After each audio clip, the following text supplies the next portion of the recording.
Hi hello, আমরা এখন যাচ্ছি খেতে। ঈদ মুবারক। তো গাইস, এইটা হলো ঈদের দিনের ভিডিও। সেদিনকে আমি ঘরে বসে বসে বোর হচ্ছিলাম, আর পিসিরও সেদিনকে ছুটি ছিল, তাই জন্য আমাকে ফোন করে ডেকে নিয়েছিল।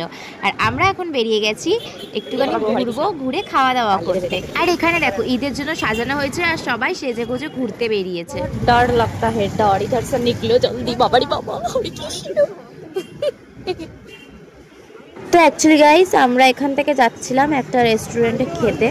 তো এই রেস্টুরেন্টটা বন্ধ থাকার কারণে আমরা চলে এসেছিলাম আরসালানে। তো চলো যাওয়া যাক। আমরা উঠছি এখন ওপরে, আর উঠে বসে গেছিলাম। এই দেখো এখানে সবাই বসে আছে, পিসি আর আমার পিসির ছেলে, আর এটা একটা দাদা ভাই হয়। তো আমরা সবাই মিলে চলে গেছিলাম ডিনার করতে ঈদের দিন রাত্রিবেলা। তো দেখো সবাই বসে আছি এখানে আমরা। দেখ বিরিয়ানিটা চলে এসেছে, ওরা আমাদের পরে এসেছিল, তার জন্য আমরা বসেই আছি। ভালো লাগে না ওরা স্পেশাল इंतजार करो आ जाएगा आ गया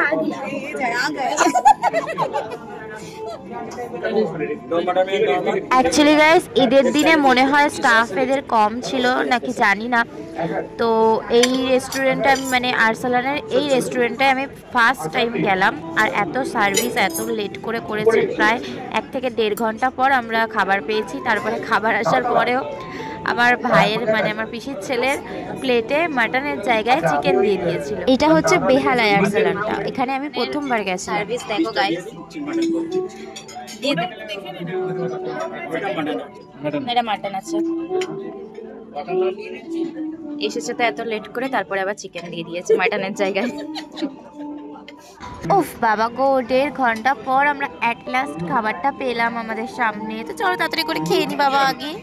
আর এখনো খাওয়া শেষ হয়নি, এরা সবাই ফিরনি খেতে স্টার্ট করে দিয়েছে। দেখো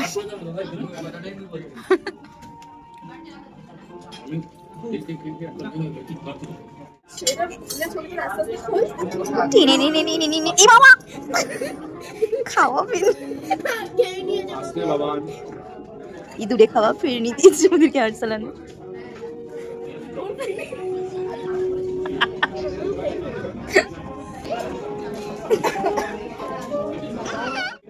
তো গাইস, তোমরা আবার সত্যি সত্যি ভেবো না যে ওটা ইঁদুরে খাওয়া ফিরনি ছিল।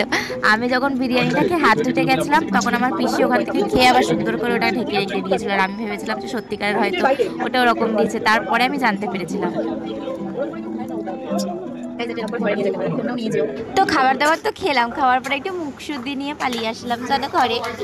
টাটা। আজকের ব্লগটা এতটুকুনি। ভালো লাগলে like comment share subscribe channel.